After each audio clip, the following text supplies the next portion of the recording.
கேட்டுக்கொள்கின்றோம். விசில் சின்னத்திலே வாக்களித்து பெருவாரியான வாக்கு வித்தியாசத்திலே வெற்றி பெற வேண்டுமா இருக்கிறோம். வேட்பாளர் அவர்கள் சொல்வது போல 11 மணிக்குள்ள 60-70% ஓட்டு போராடிருக்கு. போராடிருக்கிற நிலையை ஏற்படுத்த வேண்டும் என்று அன்போடு கேட்டுக் கொள்கின்றோம்.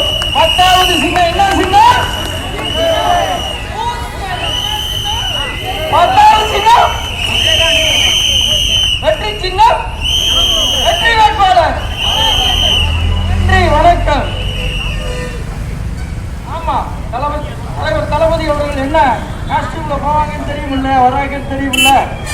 வாக்களிப்பதற்கு நமது சகோதரர்கள், நமது கழகத்தைச் சேர்ந்த அவர்களும் அனைவரும் அதே காஸ்டியூம்ல போய் நின்று வாக்களிக்கும் போது அனைவருக்கும் அச்சமாக இருக்கும்.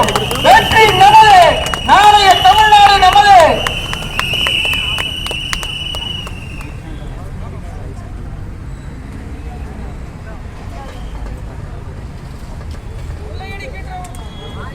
குடும்பத்தை வீட்டுக்கு அனுப்புவானோ, மனசாட்சி உள்ள மக்களாட்சியை ஏற்படுத்துவானோ, மக்களுக்கான ஆட்சியை ஏற்படுத்துவோம்.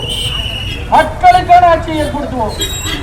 58 வருஷமா இவங்க சரியா செஞ்சிருந்தா நாம இங்க வர வேண்டியது இருக்கும்னு நினைச்சு பாருங்க. மக்கள் ஏன் வெளியில வந்து நின்று இவ்வளவு மாதிரி ஆதரவு கொடுக்குறாங்க பாருங்க. இன்னும் பத்திரிகை மீடியாவும் களம் வேறையாக இருக்கின்றது, காட்சிகள் வேறையாக படுத்தப்பட்டுக் கொண்டிருக்கின்றது என்பதை மக்கள் வருகின்ற 23ஆம் தேதி நிரூபிக்க வேண்டும். 4ஆம் தேதிக்கு மேல் மக்கள் அறிவார்கள். மக்கள் என்ன முடிவு எடுத்திருக்கின்றது. என்ன சின்னம்? 10வது சின்னம் வெற்றி வேட்பாளர் நமது விஜய் பாலாஜி.